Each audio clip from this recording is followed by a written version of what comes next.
HBR, o canal mais habilidoso do Brasil.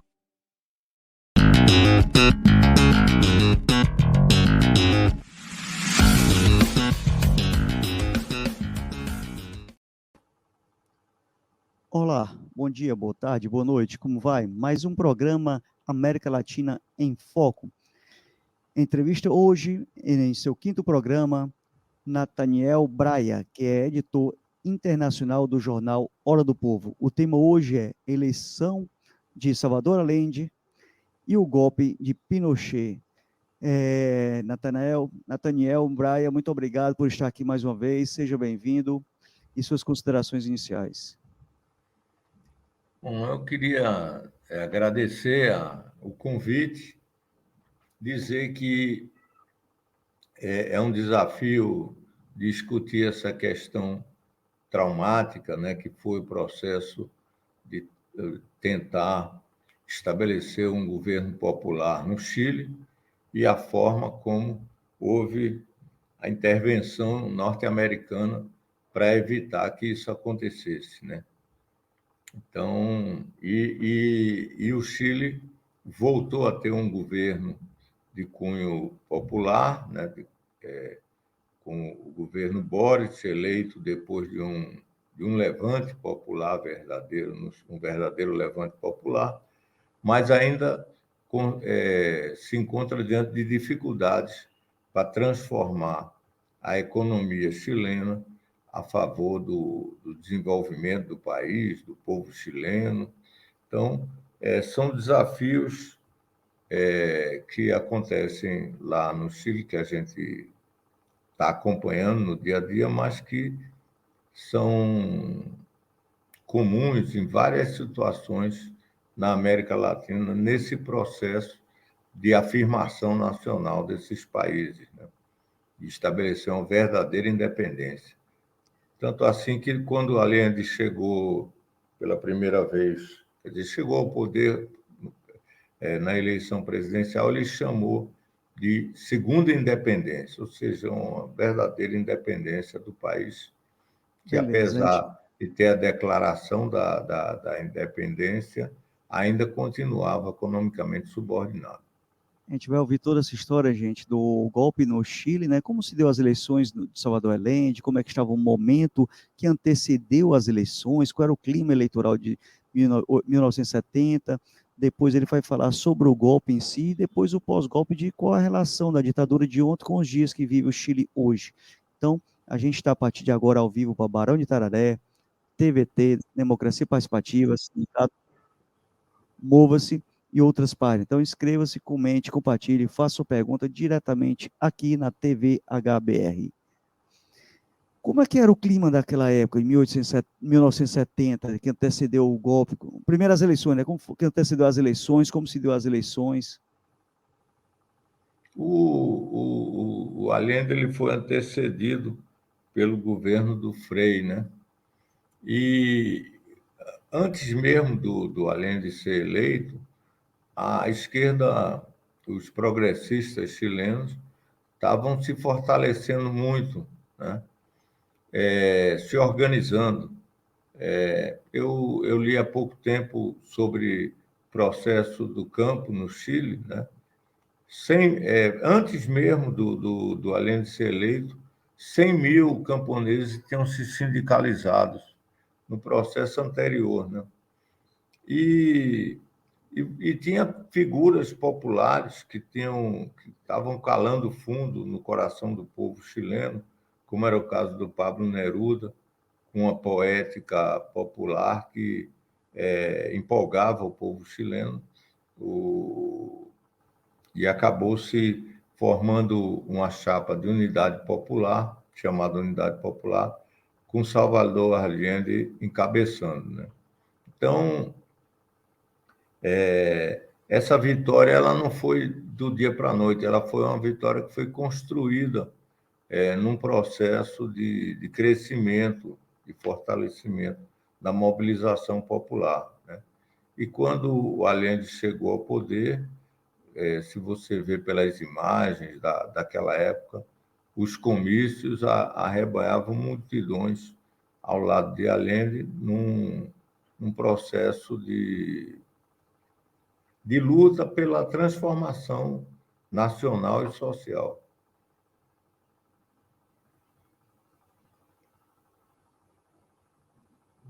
Alô? Como era a questão social daquela época? Havia muita pobreza, educação, moradia? Estava o Chile naquela época? Por Não, que os militares fizeram dar o golpe e havia não uma deixaram? desigualdade muito grande, né? Dizia uma pequena burguesia, uma burguesia que se alimentava do, do modelo, né, exportador de commodities, né?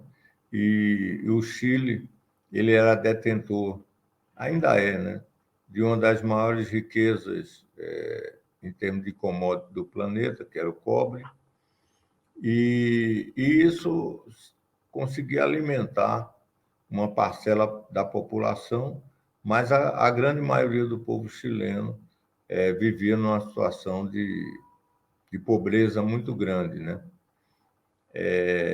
E aí, quando o Allende chega ao poder, ele chega ao poder prometendo uma transformação na sociedade chilena, né? Uma das primeiras medidas dele foi exatamente a nacionalização do cobre, para que os recursos obtidos dessa exportação fossem revertidos em melhorias populares e desenvolvimento do país, né? No entanto, desde o primeiro momento, foi muito tenso isso, porque os setores e também tinha uma concentração de terra muito grande. Só para você ter uma ideia, no período curto ali, logo depois do governo ter assumido, foram distribuídos 4.000 terras, né, tomadas de latifúndios para os camponeses, né? Foram nacionalizadas terras amplamente, porque os camponeses viviam numa situação de grande dificuldade. A outra medida, a nacionalização do cobre, também visou investir em melhorias salariais e medidas populares, como, por exemplo, uma das medidas famosas lá do Chile foi que cada criança chilena teria direito a pelo menos meio litro de leite por dia. Uma medida que parece hoje não seria de tanto impacto, mas na época foi de grande impacto, ganhou popularidade o governo chileno com medidas desse tipo, né? Que visavam estabelecer melhorias imediatas para o povo chileno. Eram medidas práticas, né?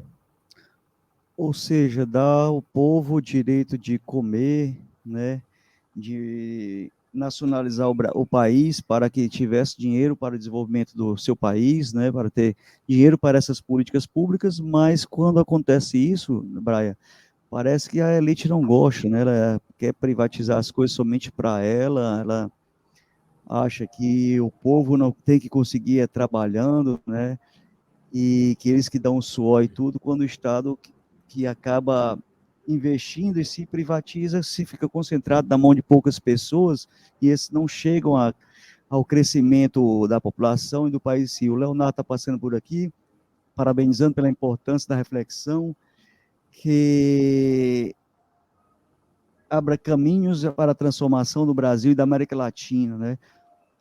O que seria mais importante, assim, que ficou dessa ditadura militar, que o senhor bem estudou, conhece, escreveu vários artigos, até livros, né, se não me engano, para os dias de hoje? O que é que leva de influência ainda? Antes, antes, de, antes de entrar Fato, nisso, Luiz, é importante estabelecer que, a partir do momento em que se nacionalizou o cobre, houve uma interferência direta do governo norte-americano, que, através, inclusive, da sua central de inteligência, começou a tomar medidas para derrubar o governo do Chile, né? algum, Então, logo, ainda se eu não me engano, ainda antes da posse, ele tinha ganho a eleição, mas pela legislação chilena, ele tinha que ser aprovado no parlamento, ratificado no parlamento. E tentaram fazer mudanças para que isso não ocorresse, né? Mas acabou se garantindo a eleição. Só que havia no comando do Exército o general Schneider, que foi assassinado logo de cara, porque ele era conhecido como um adepto da legalidade, da democracia, né? Dentro do Exército chileno. Então, desde o primeiro momento, quando aí essa contradição se aprofundou com a nacionalização do cobre e há imagens dos diretores da ITT, né, que na época eram os beneficiários do cobre, né, através de cabos internacionais, né, que levavam as notícias na época, os telegramas e tudo. A ITT era praticamente monopólio dessa fabricação de cabos. E era importador, quer dizer, comprador privilegiado do cobre do Chile, e eles começaram a articular dentro dos Estados Unidos a derrubada. Uma das primeiras medidas que aconteceu para poder desmontar o projeto de Allende foi a queda brutal internacional do valor do cobre na Bolsa de Valores, cortando assim o fluxo de recursos que iria para o governo do Chile devido à nacionalização do cobre. E aí também começou a haver medidas de sabotagem nas fábricas, tanto assim que as fábricas que começavam a reduzir a produção para criar um garrote em cima do governo chileno, começaram a ser nacionalizadas, inclusive com apoio dos próprios operários, né, para resistir a esse movimento. Então, foi um movimento que foi tenso desde o primeiro momento, né, até quando veio o golpe ditatorial. Então, o legado desse processo é que um dos principais, né, que toda essa saga do Allende e o esforço de transformar o país num governo popular, de atender a população, expôs exatamente o caráter sanguinário e antidemocrático do que tem de mais à direita nesses países, né? Então, E são eles tiveram semelhantes que esses recorrer a fatos. uma sanguinolência enorme. Foi um dos golpes mais brutais que já houve, para poder conter, porque o governo, mesmo com todas as dificuldades que foram impostas de fora para dentro, mesmo assim, ele gozava de uma popularidade, de um apoio popular muito grande. Eu acho engraçado, assim, que os fatos são todos semelhantes, né? Com apoio americano, afeta a política econômica, eles querem saquear a matéria-prima do país onde acontece o fato, o golpe, né? E essas são as semelhanças que eu vejo com o golpe que aconteceu no Chile, também com o Brasil, e também até com certa violência, né? O nosso golpe bananeira agora, a La Banana, também destruíram a sede dos três poderes e tudo, né? Esse do Chile também destruíram o palácio, né? Do O governo, La né? Moneda. La Moneda, né? Eu só poderia falar mais dessa destruição, desse ataque, minutos depois da fala, o que representa a fala do Salvador Allende, a sua última fala na rádio, para o senhor, antes do golpe, né? Aquele discurso O dele. Salvador Allende, a mensagem que ele passou é de que, apesar de que naquele momento, quer dizer, conseguiram impor através de um setor reacionário que existia dentro da Força Armada chilena e que foi montado por cima, passando por cima dos militares mais democratas e que respeitavam a vontade popular. Só para se ter uma ideia, pouco depois foi assassinado o general Carlos Prates, na Argentina, ele já tinha se refugiado na Argentina e foi assassinado também porque ele não coadunava com esse tipo de política. E até no momento do golpe, vários militares que não concordavam em participar dele foram também assassinados. Então, esse processo de luta política, ele foi muito intenso, né? E o Allende disse, não, mas não faltará o momento em que os trabalhadores voltarão a se expressar, voltarão a ter a força que eles merecem ter, né? Então, o exemplo de Allende de ter resistido daquela forma é um exemplo que inspirou toda a juventude latino-americana, assim como antes, né, a Revolução Cubana já tinha feito, inspirou toda a geração latino-americana a seguir na luta, e no próprio Chile, né? Foi uma retomada demorada, mas se conseguiu superar aquela fase. E o que é interessante perceber é que o, o neoliberalismo, ali até, inclusive, foi uma experiência especial, né, de estabelecer uma economia totalmente financiarizada e voltada para que o mercado mandasse na economia, né, tirando o tal do Estado mínimo, né, sem interferência do Estado na economia.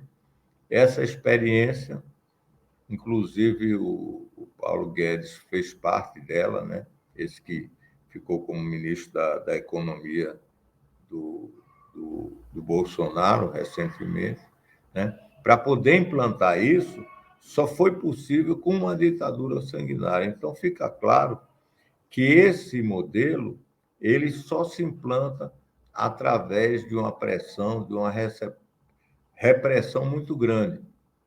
O outro lado é que precisa ser bem entendido, né? Que, por outro lado, para você resistir a esse avanço da direita, que com esses golpes, com essas matanças, ficou muito desmoralizada, né?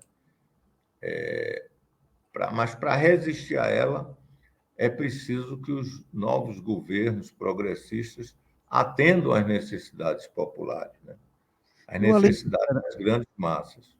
o Então, Além, essa questão, entender isso e entender de que os governos populares precisam estabelecer projetos de desenvolvimento, de crescimento acelerado, para, inclusive, não dar pretexto para as forças demagógicas, é que precisa ser claramente entendido e colocado em prática, né?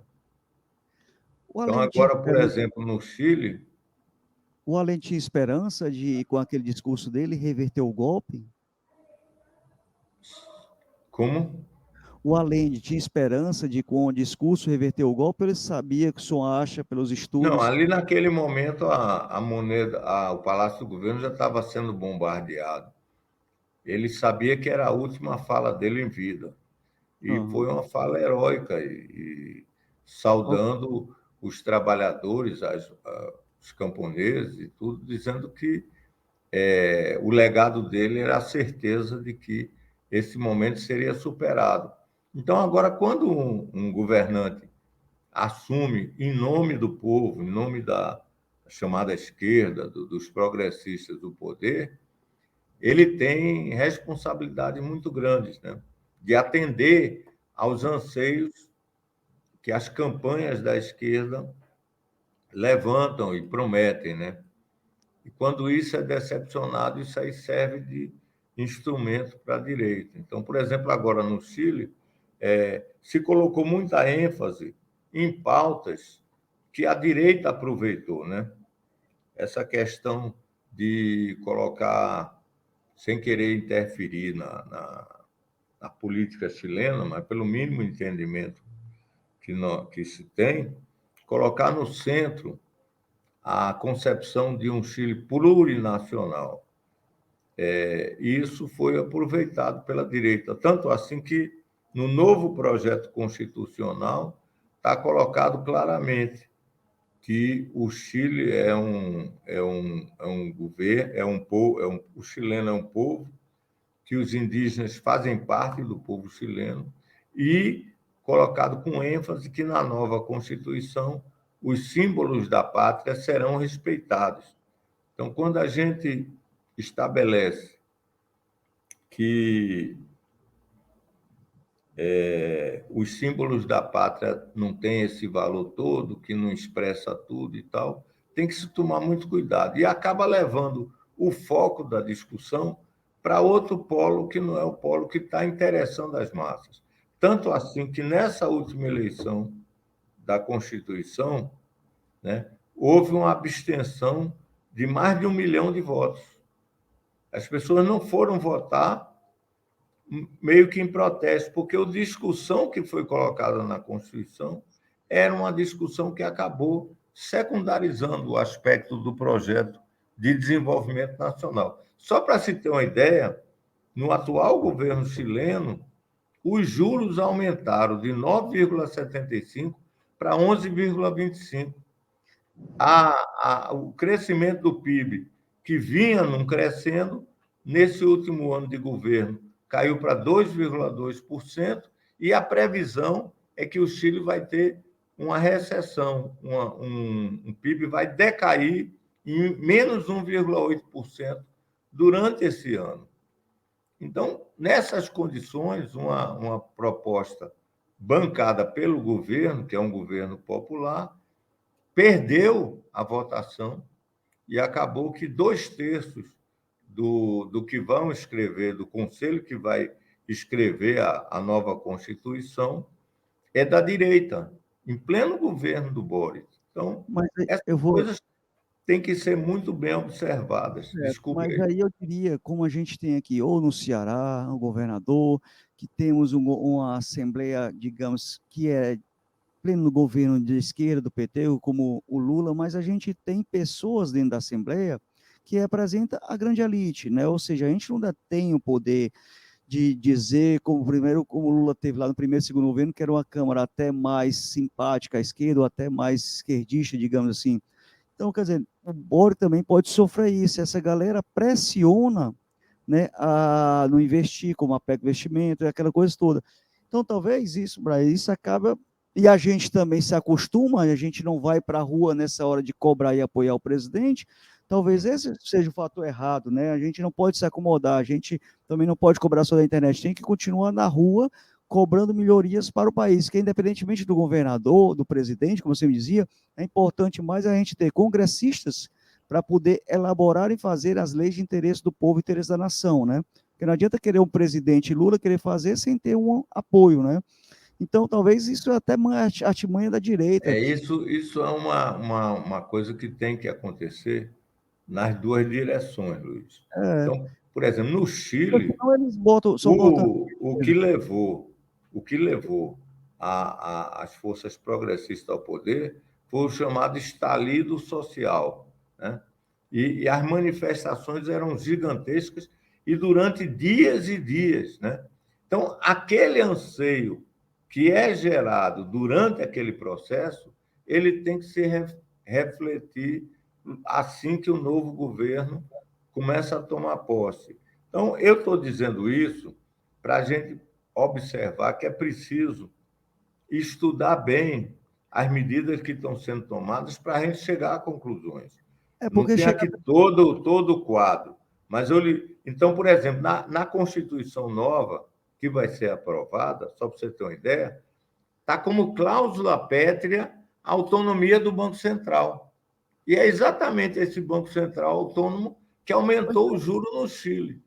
Então, que a gente se revolta, né? Que a gente luta contra isso, mas como conseguir vencer e não ser jogado no colo de nós, esquerda, que a culpa de ser aprovado isso, como foi aprovado no Brasil, como agora o do Haddad, não é o que a gente quer. Tem lá dentro do projeto econômico dizendo que não vai poder ter concursos públicos, né? Não foi isso que a gente foi às urnas para votar. nem vai poder investir, só o salário, a Bolsa Família também foi atualizada, mas o salário não vai ser atualizado, ou seja, eles, por ter mais congressistas, conseguem impor, e a gente aceita calado e não vai às ruas. Agora, como ir às ruas também, o movimento não ser revertido deles, né? No caso do Chile, a composição do Congresso não acho que é tão desfavorável assim. O que ficou desfavorável é o novo Conselho Constitucional, que coloca em risco, inclusive, a questão como é que chama? Coloca em risco até a questão da reformulação da Constituição herdeira do pinochetismo, certo? Quando a gente questiona... Não? Foi uma das bandeiras que ele foi reeleito, reformular a Constituição do Pinochet, não? Reformular a Constituição. Mas pelo que se viu, esse mesmo movimento que foi às ruas para reformular a Constituição, quando foi colocada a Constituição da forma como foi colocada, não foi votar no referendo a favor dela. Então, é preciso observar aonde...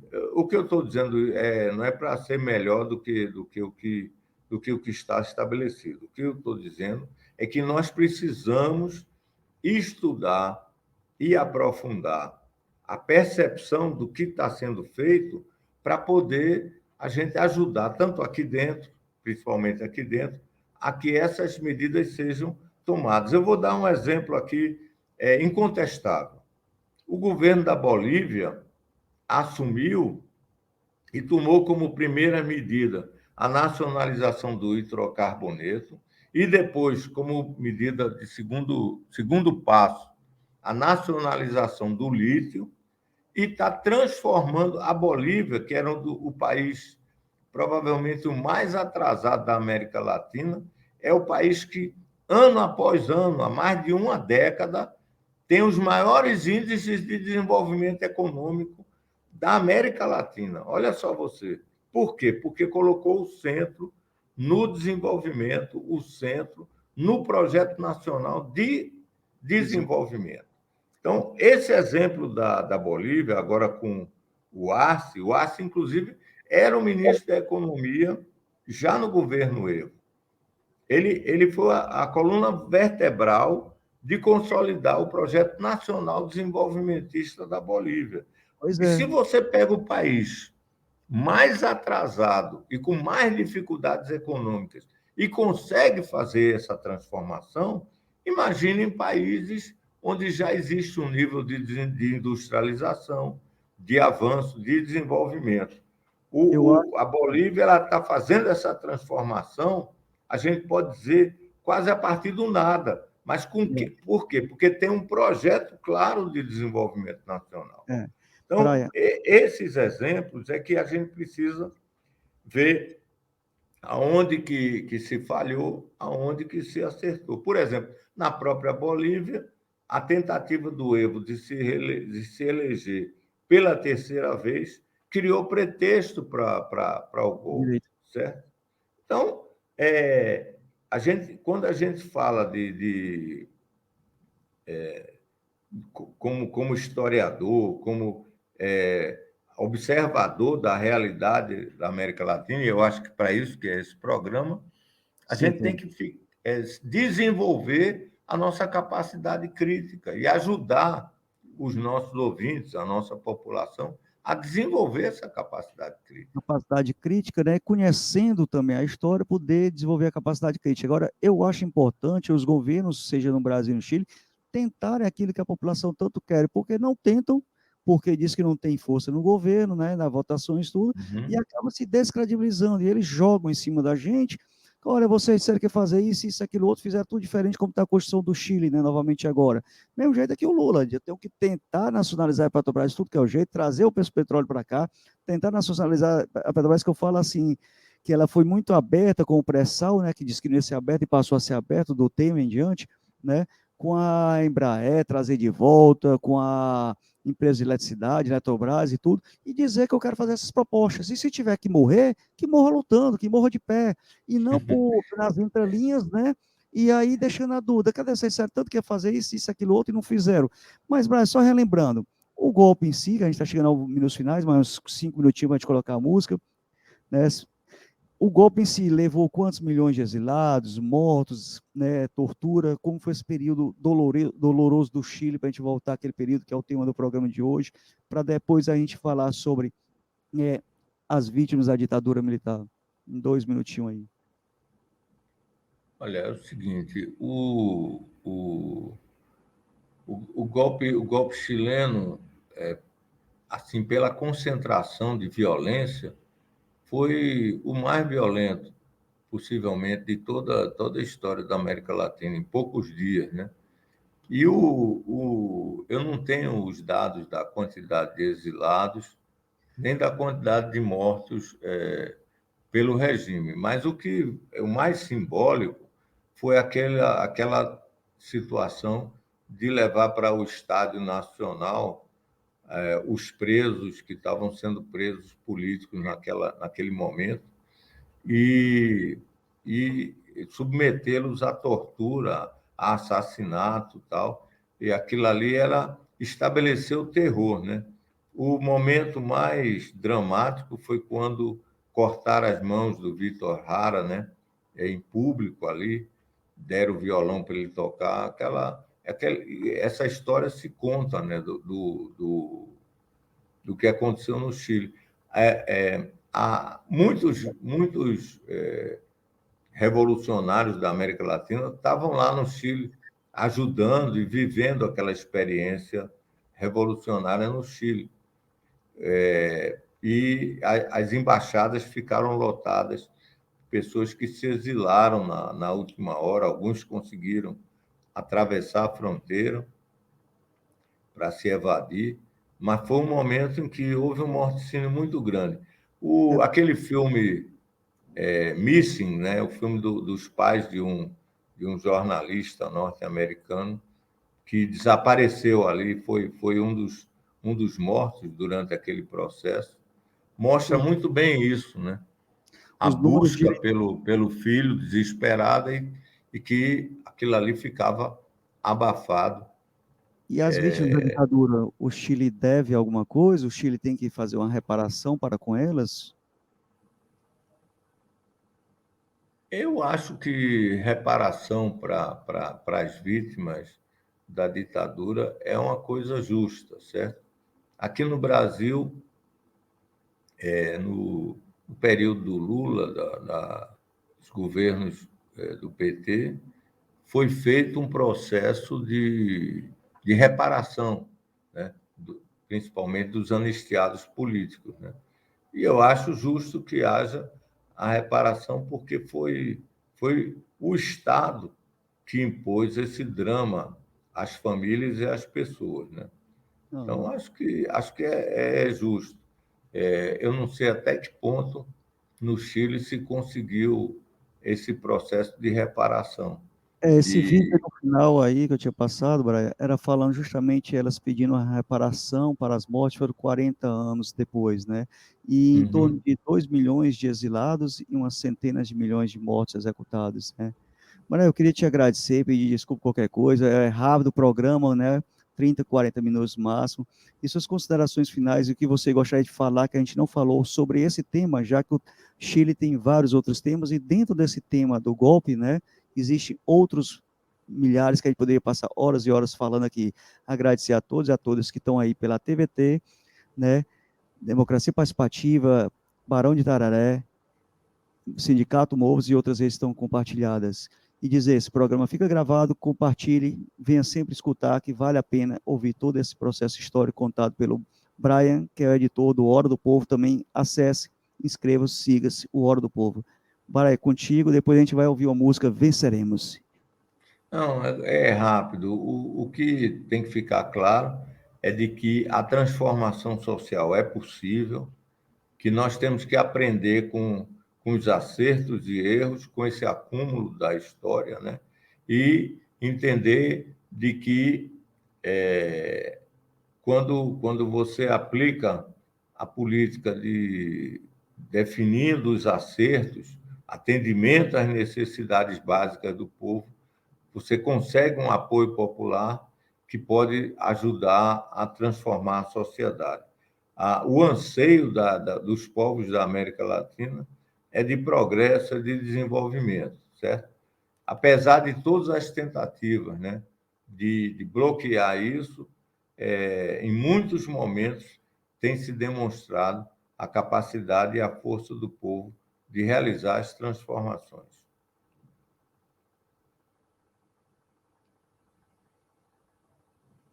Também concordo plenamente. A gente tem que continuar lutando, cobrando também, estudando para saber como cobrar, né? Não sendo ludibriado, enganado, né? Mas algumas coisas ficam, como a gente ficou aqui nesse programa. Sempre, infelizmente, por trás tem Estados Unidos, né? Que quer comprar, roubar o país e vendê-lo, saqueá-lo, né? Melhor palavra dizendo, né? E isso aconteceu em vários países, como a gente viu aqui na Cuba, que a gente sempre apoia esses golpes, né? Claro, Estados Unidos que passou a ser no século XIX para cá, mas antes já foi a Espanha, depois também teve a Inglaterra, a França saqueia lá também parte da África, e assim, né? Mas os golpes da América Latina foram influenciados pelos americanos, infelizmente. E agradecer ao Brian, ao Leonardo aí, que também participa aqui dos programas conosco, que ajudou aqui, indicando o Brian para participar do programa de hoje. Vamos ficar com a música Venceremos e algumas fotos relativas ao período da ditadura no Chile. Triste período esse. Ditadura nunca mais. Obrigado, gente. Valeu. Boa tarde. Boa tarde. Bom final de semana. Obrigado.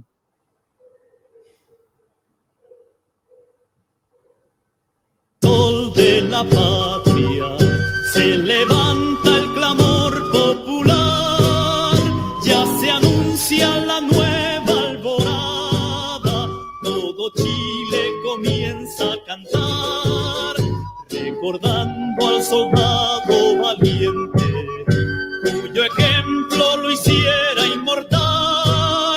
Enfrentemos primero a la muerte, traicionar a la patria jamás. Venceremos, venceremos, mil cadenas habrá que romper. Venceremos, venceremos, la miseria sabremos vencer. Venceremos, venceremos, mil cadenas habrá que romper. Venceremos, venceremos, la miseria sabremos vencer. Campesinos, soldados, mineros, la mujer de la patria también, estudiantes, empleados y obreros, cumpliremos con nuestro deber,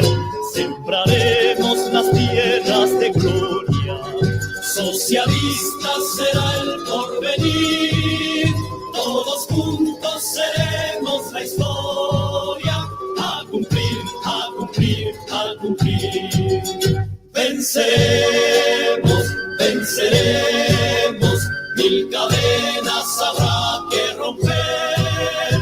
Venceremos, venceremos, la miseria sabremos vencer. Venceremos, venceremos, mil cadenas habrá que romper. Venceremos, venceremos, la miseria sabremos vencer.